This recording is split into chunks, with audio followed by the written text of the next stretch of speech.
e kontrata për herë të parë Lorik Cana! Sakrificë, dhimbje e vuajtje të kthyer në forcë për të ecur përpara dhe për të bërë një idhull mbash shqiptar. 30 vitet e jetës tënde janë edhe 3 dekada historitë të Kosovës, me cilën ti je shumë i lidhur. Për lotja dhe vuajtjet e shqiptarëve të Kosovës, njerëzit tek të cilët shërben jo vetëm si ambasador, por edhe si pikë referimi në ëndrrën e Bashkimit Kombëtar.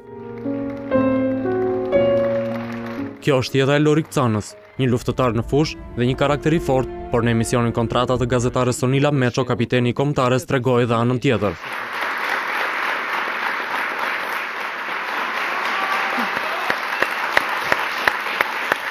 Lotët i rrjedhin natyrshëm kur përmendet gjyshi i tij, profesor doktor Zekeria Cana, historiani dhe veprimtari i shquar shqiptar. Gjakova është një simbol i qëndrimit kundër çdo lloji okupatori ose padrejtësia kundër vendit tonë Shqipërisë.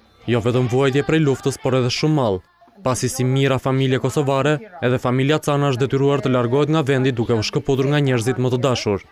Isha ardhur në Tiranë me të përqafuar se ka marrë cekën malli shumë.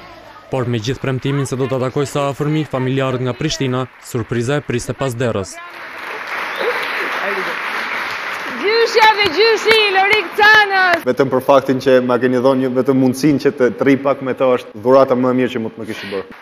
Ky është Lorik Cana, i treguar ndryshe, i rrëfyer përmes njerëzve të tij më të afërt, por edhe mësuese së fillores. Mesazhi i motrave në studio ka shtuar dozën e emocioneve, ndërsa lojtari kuqezi nuk ka nguruar të jap detaje pikante nga jeta private. Kur erdhi koha e martesës, kur mori vesh nusja që janë 670 të ftuar. Apo këta kush janë? Tha gjysa janë familje, tha ç'e? Me bashkëshorten që e ka ndjekur gjatë gjithë kozgjatjes së emisionit në studio, Loriku ka zbuluar ekskluzivisht edhe lajmin e gëzueshëm për familjen e tij të re. Lorik, ngre komën zhag edhe me na prodhu kësi djem si ti, sepse kësi djem i duhen shqiptarisë. Kur vjen djali? Mund të them që është rrugës, inshallah nuk bjen në ditën kur losim me Serbinë. Ky është lajm! E vërtet? E kur të bëhet kontrata e pas 30 viteve, do të vi djali Lorikut në këtë studio dhe do të thotë: unë ekzistoj atë ditë që babai në nënshkruante. Eja me mua Lorik, që të realizosh ëndrrën më të madhe, Shqipëria në Europian, apo jo? Dakord? Nënshkruaj Lorik Cana!